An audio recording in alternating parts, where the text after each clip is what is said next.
बिहार के कई जिलों में आग लगने से हाहाकार जैसी स्थिति उत्पन्न हो गई है।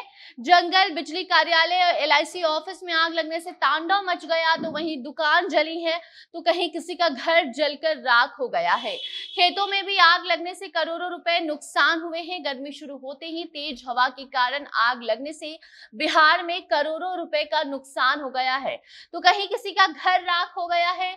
सिर्फ इस साल में अगर हम बात करें तो 1000 ऐसी घटनाएं दर्ज की गई हैं।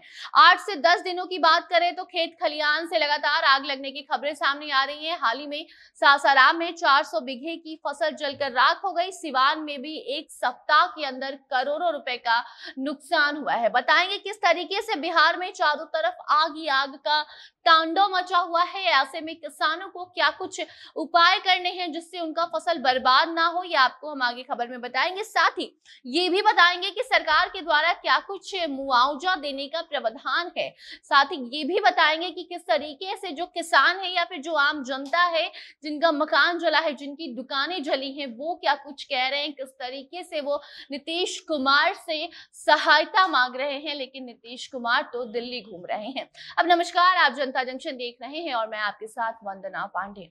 गर्मी आते ही बिहार में आग लगने की घटनाएं बढ़ती जा रही हैं। इन दिनों खेतों में गेहूं की फसल तैयार हो चुकी है। ऐसे में किसानों की चिंता बढ़ गई है। आए दिन बिहार के अलग अलग क्षेत्रों से खेतों में आग लगने की घटना सामने आ रही है। खेतों खलिहान ही नहीं बल्कि कहीं घर जल रहा है, कहीं दुकान जलने की घटना घट रही है। इससे किसान जहां परेशान है तो सरकार के लिए भी ये घटना मुसीबत बनती जा रही है। इस समय गर्मी इतनी ज्यादा है कि आग का एक तिनका खेत में लगी खड़ी फसल को राख बना दे रहा है। जी हाँ, आपको हम बता दें कि कई ऐसी घटनाएं सामने आ चुकी हैं जहां देखा जा रहा है कि किसी का घर जला है, तो किसी का जो खेत है उसमें लगी जो फसल है वो बर्बाद हो चुकी है।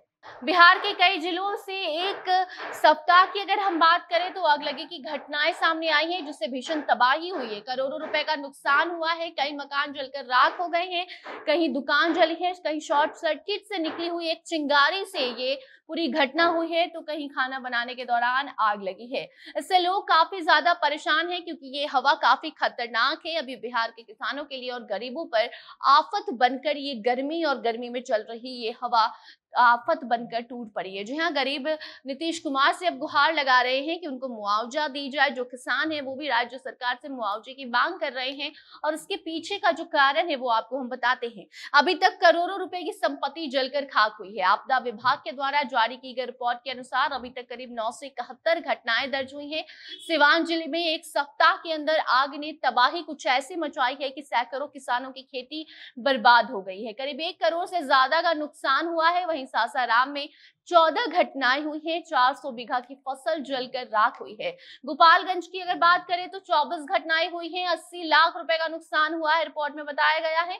आगे बढ़ने से पहले आपको हम बता दें कि ये सिर्फ वो घटनाएं हैं जो दर्ज की गई है, जिसकी शिकायत की गई है। बिहार शरीफ में 3 महीने के अंदर 161 जगहों पर आग लगी है। जहानाबाद में 11 दिनों के भीतर 33 घटनाएं हुई हैं जहां आग लगी है और करीब 250 एकड़ की फसल जल गई है, बर्बाद हो गई है। वैशाली जिले में 300 घर जले हैं। ऐसे करके कैमूर, सासाराम, राघोपुर सहित बिहार के कई जिलों में ये बर्बादी हुई है, ये तबाही आई है। इन दिनों जिले के खेतों में गेहूं की फसल पककर तैयार है। बहुत जगह किसान गेहूं की फसल की कटाई भी कर रहे हैं, लेकिन दूसरी ओर सैकड़ों एकड़ में कई जगह आग लगने से गेहूं की फसल जलकर नष्ट हो चुके हैं। सिर्फ एक चिंगारी से सैकड़ों बीघा में लगी गेहूं मिनटों में जलकर खत्म हो गई है और हालत ऐसी है कि अब लोग परेशान हो चुके हैं। सरकार से ये गुहार लगा रहे हैं कि उन्हें मुआवजा दी जाए। आपको हम बता दें कि इससे पहले उत्तर प्रदेश की अगर खबर हम देखें तो वहां पर 50,000 मुआवजा देने की बात कई बार कही गई है, किसानों को दी भी जाती है। लेकिन अगर हम बिहार की बात करें तो इससे पहले जब भी आग लगे की घटना हुई है, जब भी ऐसे मामले सामने आए जहां कभी घर में आग लगती है, कभी दुकान में और फसल बर्बाद होती है, तो सरकार के द्वारा मुआवजा दिया जाता है। मुआवजा का प्रावधान है। लेकिन अगर हम इस बार की बात करें तो ये जो मामला दिन ब दिन घट रहा है, जो ऐसे मामले सामने आ रहे हैं जहाँ कभी खेत जल जा रहे हैं, कभी किसी का घर जल जा रहा है, दुकान जल जा रहा है, ऐसे में ये जो एक हफ्ते की जो घटनाएं हैं इसको लेकर सरकार अभी तक कुछ भी नहीं कह रही है।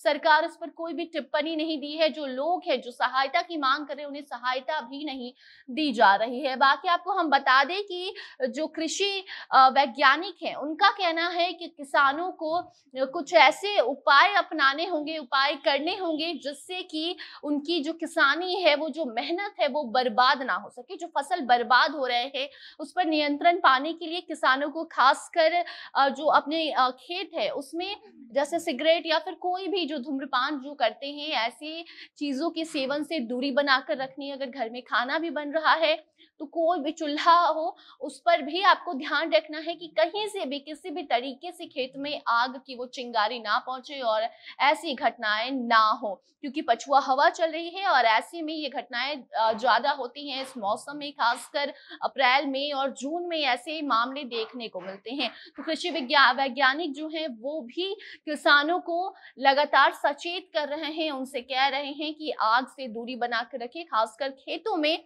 ना ही कभी आग उसके आसपास जलाएं, ना ही सिगरेट पिए और साथ ही वहां पर हमेशा पानी की व्यवस्था करके रखें। बड़े से टैंक में आप अपने खेत में पानी रख सकते हैं कि अगर आग लगती भी है तो आप उस आग को बुझा सके। बाकी इसी के साथ कृषि वैज्ञानिक एक तरफ जहां किसानों को चेतावनी दे रहे हैं, उनको हिदायत दे रहे हैं कि किस तरीके से आपको अपने खेती को बचाना है, फसल बर्बाद नहीं होने देना है। वहीं दूसरी तरफ अब जो ये घटनाएं हुई हैं, करोड़ों रुपए का नुकसान हुआ है, उसको लेकर अब किसान जो हैं वो सरकार से आर्थिक मदद मांगने की गुहार लगा रहे हैं। ये आस लगाए बैठे हैं कि सरकार उनके ऊपर नजर डालेगी। लेकिन कुछ लोगों का ये भी कहना है कि सरकार तो कभी दिल्ली घूम रही है तो कभी अपनी सरकार पलटने में लगी हुई है, कभी इफ्तार पार्टी कर रही है, लेकिन सरकार की नजर इस चीज पर बिल्कुल भी नहीं है। बाकी इस पर अब आगे कुछ अपडेट आती है, सरकार के द्वारा कुछ एक्शन लिया जाता है, लोगों को मुआवजा देने की अगर बात कही जाती है तो आपको हम जरूर बताएंगे। इस पर कोई नई जानकारी आएगी तो इस अपडेट को आप तक हम जरूर पहुंचाएंगे। तब तक आप इस पूरे मामले को लेकर क्या कुछ कहना चाहते हैं कमेंट बॉक्स में बताइए, वीडियो को शेयर कीजिए और बाकी खबरों के लिए बने रहें जनता जंक्शन के साथ। कैमरे के पीछे थे विशाल और मैं थी आपके साथ वंदना। धन्यवाद।